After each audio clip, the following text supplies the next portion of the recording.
Cada día, millones de personas se visten sin pensar. Se ponen la camisa, los zapatos y salen a vivir como si la ropa fuera solo ropa.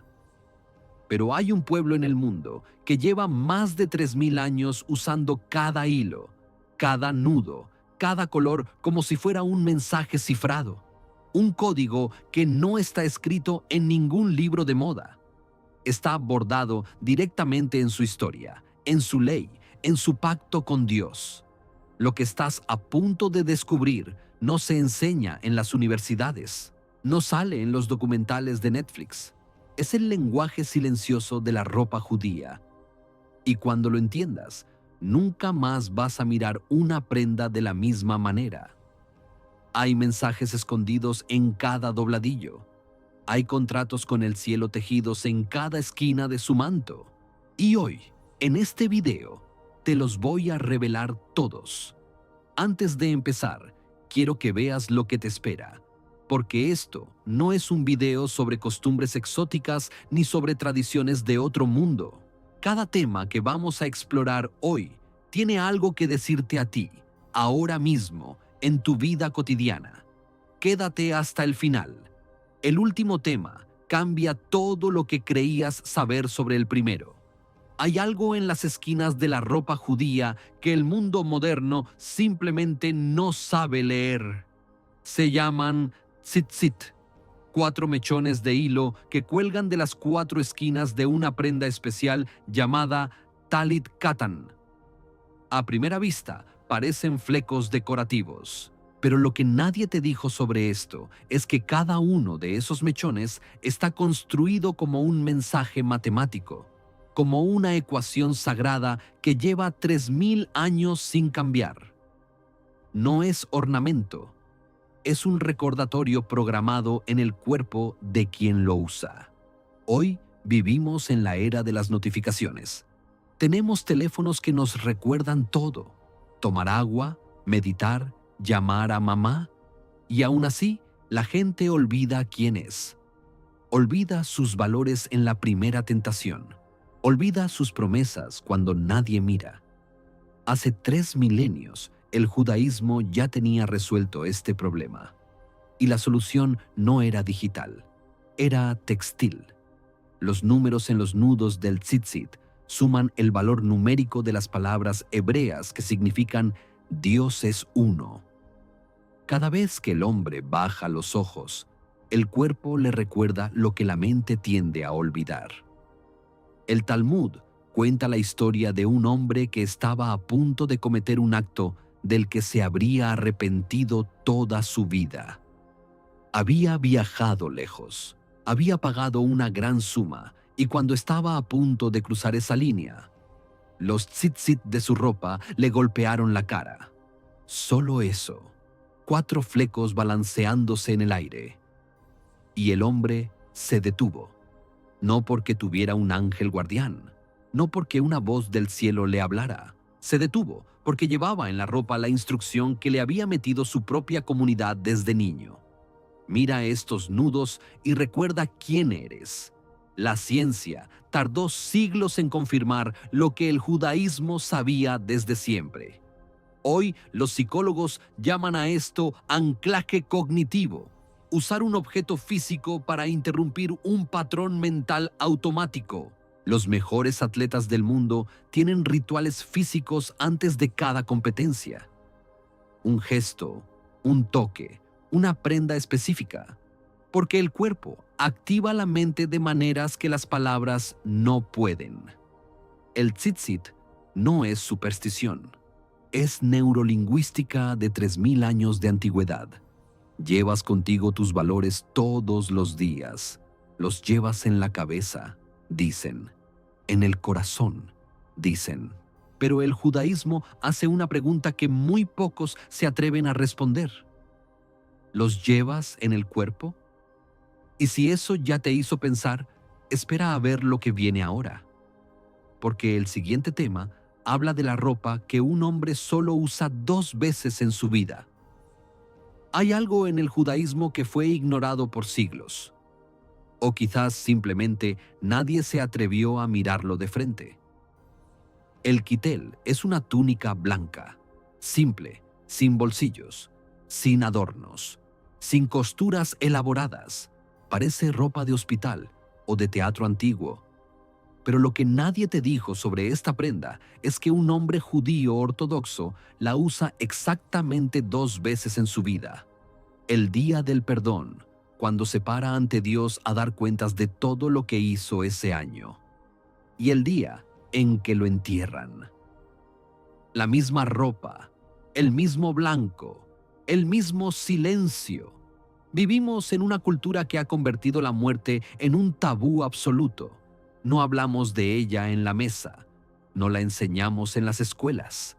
Compramos seguros de vida y nunca leemos las cláusulas porque preferimos no pensar en eso.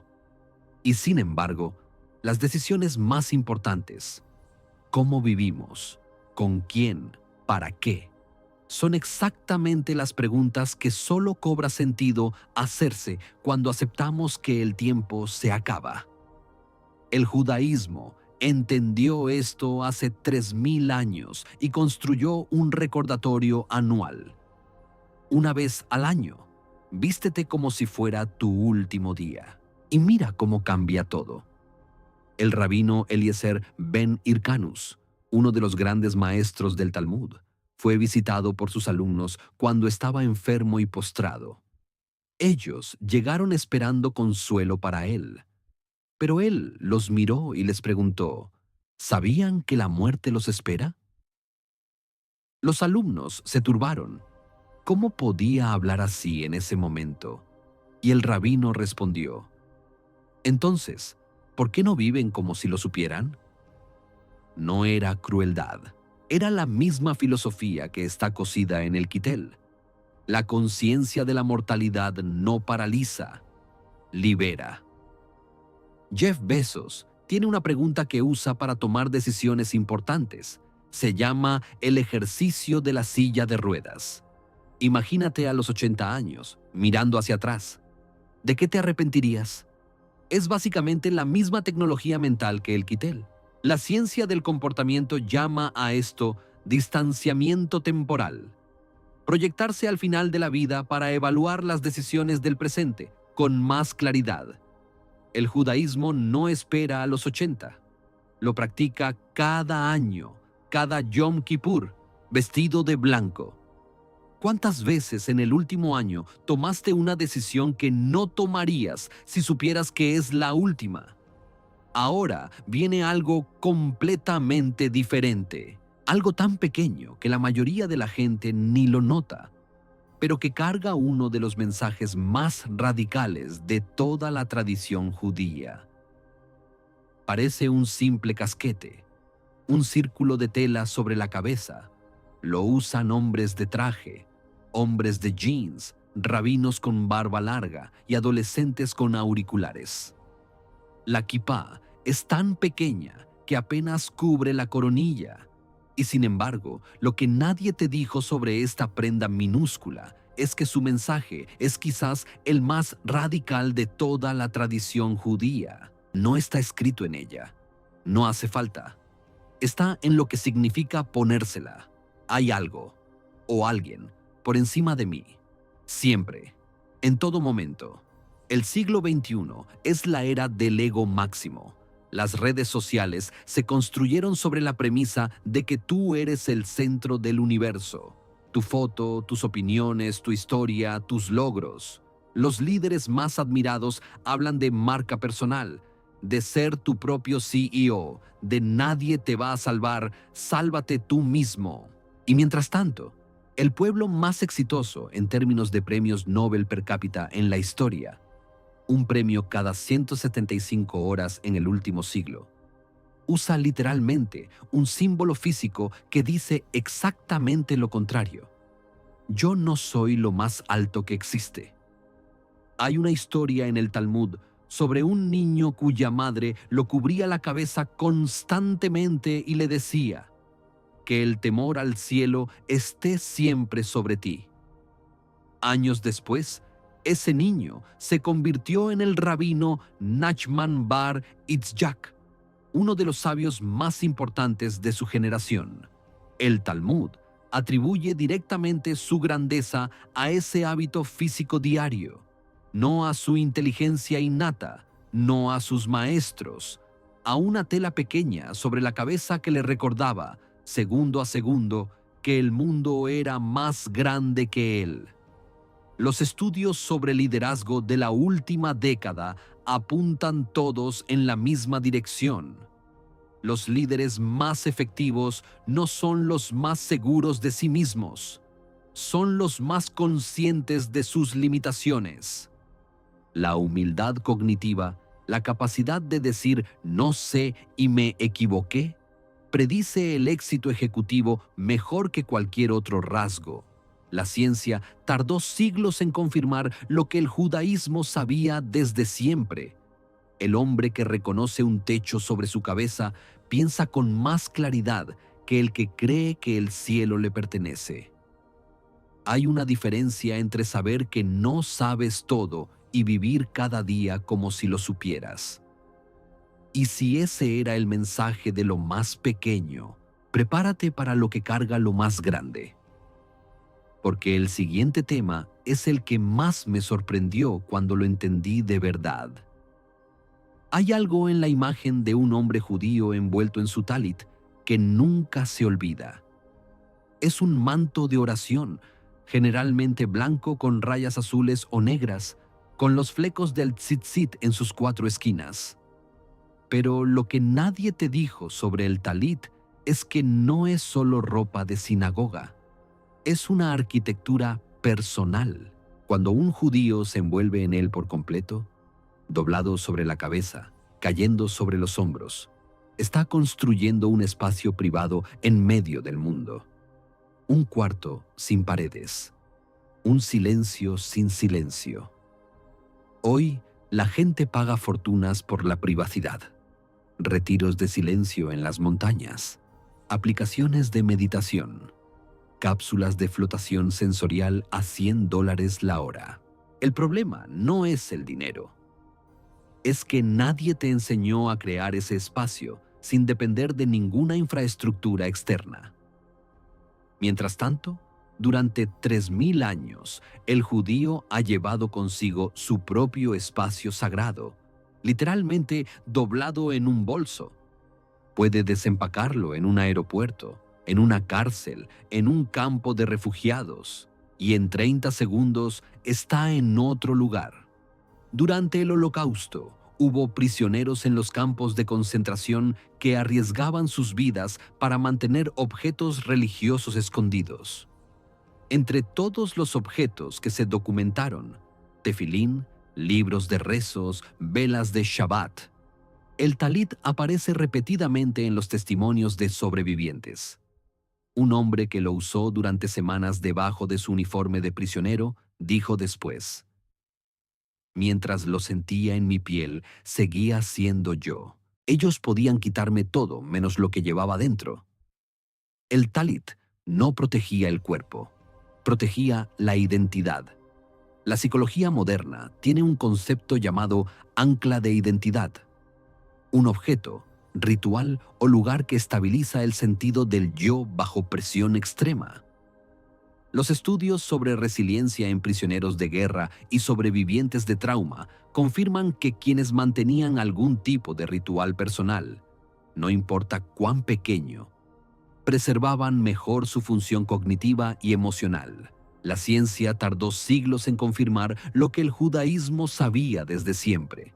La identidad necesita un objeto que la habite. ¿Cuándo fue la última vez que construiste un espacio sagrado para ti? No en una montaña, no en una app, sino dentro de ti mismo. Ahora viene uno que quizás nunca escuchaste mencionar. Y cuando sepas lo que significa, vas a entender por qué los reyes lo usaban. Pocas prendas en el mundo generan tanta curiosidad y tan poca comprensión como el Streimel.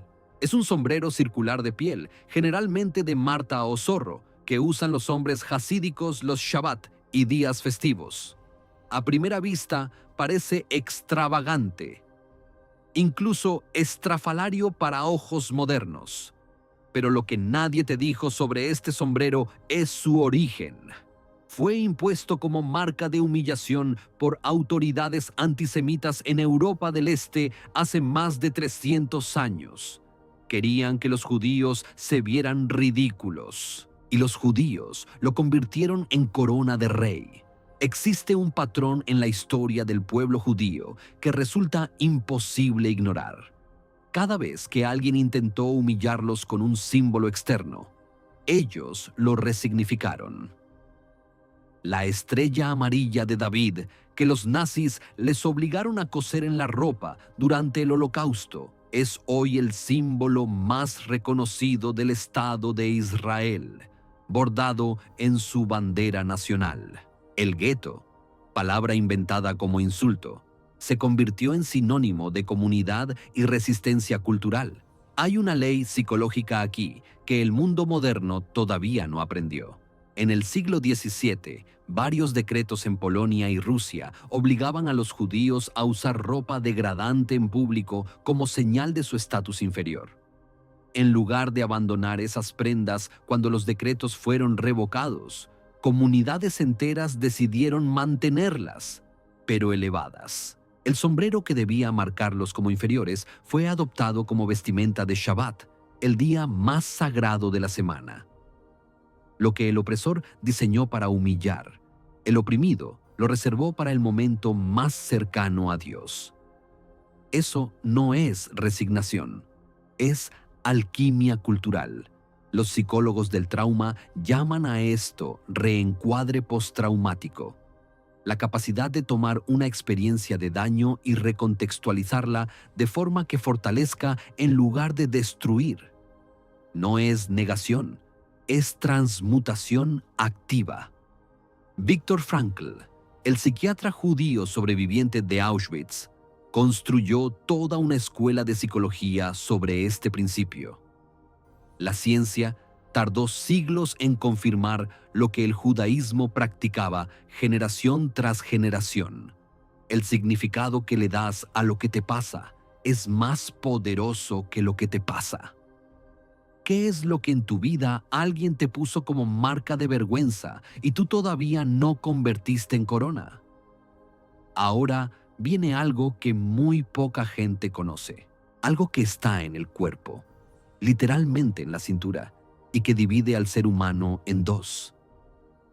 Hay algo en el judaísmo que fue ignorado por siglos, o quizás simplemente no sabíamos dónde buscar. El gartel es un cinturón largo, generalmente negro, que los hombres jasídicos atan alrededor de la cintura antes de rezar. Parece un detalle menor, un accesorio litúrgico sin mayor importancia, pero lo que nadie te dijo sobre el gartel es que su función no es sujetar la ropa, es dividir al ser humano físicamente en dos mitades. La parte superior, el corazón, la mente, la respiración, y la parte inferior, los instintos, los impulsos, las necesidades corporales. No es metáfora, es arquitectura corporal. El mundo moderno ha colapsado estas dos mitades en una sola. El instinto es sabio, dicen. Sigue tu corazón, que a menudo significa seguir tus impulsos más primarios. La industria del entretenimiento, la publicidad, las redes sociales. Todo está diseñado para activar la parte baja del cuerpo y mantener la mente en un estado de reacción constante. El resultado, una cultura que confunde deseo con propósito, urgencia con importancia, placer inmediato con florecimiento. El gartel es la respuesta de 3000 años a exactamente eso. El Baal Shem Tov, fundador del movimiento jasídico en el siglo XVIII, enseñaba que el acto de atarse el gartel antes de la oración era en sí mismo un acto espiritual. Cuando atas el cinturón, decía, estás declarando que en este momento lo que gobierna no es el vientre, sino el corazón. Hay registros de que sus discípulos practicaban este ritual incluso en situaciones de extrema persecución, cuando no tenían sinagoga. cuando ni siquiera tenían ropa apropiada. El gesto físico de dividir el cuerpo era suficiente para cambiar el estado mental. La neurociencia contemporánea distingue claramente entre el sistema límbico, sede de los impulsos, el miedo, el deseo inmediato, y la corteza prefrontal, donde se aloja el pensamiento estratégico, la empatía, el autocontrol. La capacidad de cambiar de canal entre los dos no es automática. Requiere un detonante consciente. Los meditadores experimentados, los negociadores de élite, los atletas de alto rendimiento, todos tienen rituales físicos que les permiten hacer ese cambio. La ciencia tardó siglos en confirmar lo que el Gartel hacía antes de cada rezo. ¿Desde qué parte de ti tomas las decisiones más importantes de tu vida? ¿Desde el cinturón hacia arriba o desde el cinturón hacia abajo? Y ahora viene el que más me costó entender, porque une dos cosas que normalmente no ponemos juntas: una boda y un funeral. Ya hablamos del kitel, la túnica blanca que se usa en Yom Kippur y en la muerte. Pero hay algo sobre el kitel que ni siquiera los documentales más serios suelen mencionar. Muchos novios judíos ashkenazíes, en el día de su boda, el día más festivo, más celebrado, más lleno de esperanza de sus vidas, se ponen exactamente esa misma mortaja blanca debajo del traje nupcial. La boda y el funeral comparten el mismo uniforme. Lo que nadie te dijo sobre esto es que no es macabro. Es el acto de amor más radical que una persona puede ofrecerle a su pareja. Las bodas modernas son industrias multimillonarias construidas sobre la fantasía de la perfección. El traje perfecto, la locación perfecta, el filtro perfecto para la foto. Y sin embargo, la estadística es brutal. Alrededor del 40 al 50% de los matrimonios en el mundo occidental terminan en divorcio. No porque la gente no se ame en el altar, sino porque se casan con una versión idealizada, y cuando aparece la versión real, con sus limitaciones, sus miedos, su mortalidad, nadie estaba preparado para eso. El novio que se pone el kitel se casa con la versión completa. Hay un comentario del rabino Moshe Isserles, conocido como el Rema, uno de los codificadores más importantes de la ley judía ashkenazí en el siglo XVI, que explica la costumbre. El novio usa el kitel, dice, para recordar la muerte en el día más feliz de su vida. Porque quien tiene presente su mortalidad no se entrega al orgullo, no actúa desde el ego, no construye su vida en lo superficial. Es la única vez en la historia del ritual matrimonial humano que el vestido de boda es también un testamento de humildad. Los investigadores del amor de larga duración, John Gottman lleva 40 años estudiando parejas, han identificado que lo que diferencia a las relaciones que duran no es la ausencia de conflicto, ni siquiera la cantidad de amor en el inicio, es la capacidad de ver al otro en su versión más vulnerable, más imperfecta, más mortal, y elegirlo igual. La ciencia tardó décadas en confirmar lo que el judaísmo ya cosía en el traje de boda.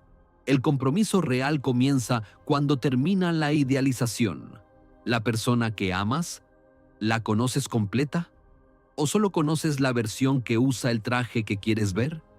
Y ahora el último, el que une todo, el que tiene 2000 años de historia perdida y acaba de regresar. El color que casi nadie conoce y que lo cambia todo. Volvemos al comienzo, a los tzitzit, pero ahora con algo que cambia completamente su significado.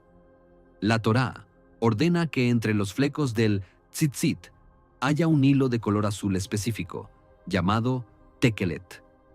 Este azul no era cualquier azul. Se extraía de un molusco marino, el Murex trunculus, y su proceso de producción era tan complejo y costoso que en la antigüedad valía más que el oro. Pero en algún momento entre el siglo XIII y VII de la Era Común, el conocimiento de cómo producirlo se perdió completamente. Durante 1400 años, el hilo azul desapareció del mundo, y con él, algo del pacto también se fue. Imagina perder la instrucción central de uno de tus rituales más sagrados, no por persecución, no por guerra, sino simplemente porque el conocimiento se fue cortando de generación en generación hasta que nadie recordaba cómo hacerlo. Así vivió el pueblo judío por 14 siglos, sabiendo que había un hilo que debía estar ahí, viendo el espacio vacío en cada tzitzit, cumpliendo el mandamiento incompleto porque era lo mejor que podían hacer. Es la metáfora más perfecta de lo que significa cargar una herencia con huecos y seguir igual. A finales del siglo XIX, un químico y rabino polaco llamado Gershon Enoch Leiner anunció que había redescubierto el tejelet. Décadas después, en los años 90, el investigador israelí Til Tekelet confirmó con análisis químicos modernos y estudios de ADN del molusco que el Murex trunculus produce exactamente el pigmento descrito en las fuentes antiguas. Hoy, por primera vez en 14 siglos, hay judíos en el mundo que pueden cumplir el mandamiento completo. El hilo azul ha vuelto. El pacto está siendo restaurado, nudo a nudo. Hay un principio en la filosofía judía que se llama Tikkun Olam, reparación del mundo. No es solo una frase bonita para poner en una camiseta. Es la idea de que el mundo llegó roto o se fue rompiendo y que la misión de cada generación es identificar lo que falta y trabajar para restaurarlo. La historia del Tekelet es la demostración más literal de este principio. 14 siglos de espera, de mandamiento incompleto, de generaciones que no se rindieron aunque no vieran el resultado. Y luego, en el siglo XX, la ciencia y la tradición se encontraron. Y el azul volvió.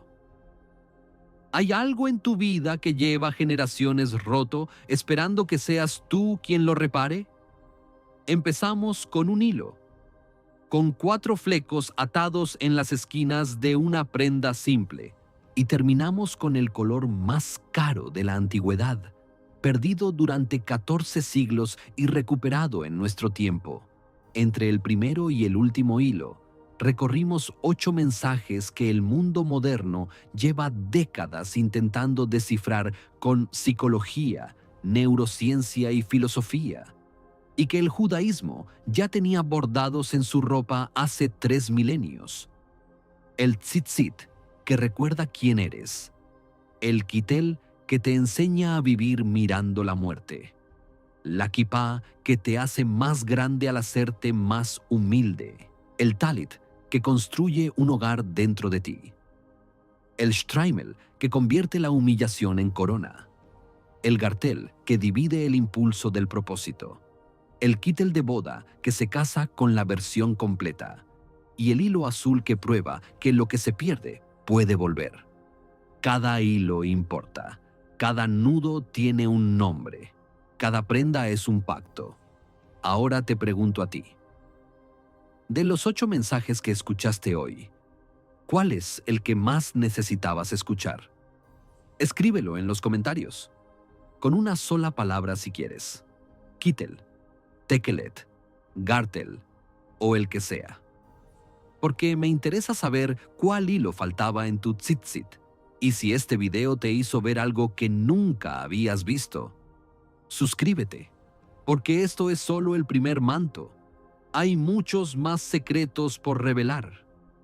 El pueblo que no olvida sus hilos, no olvida quién es.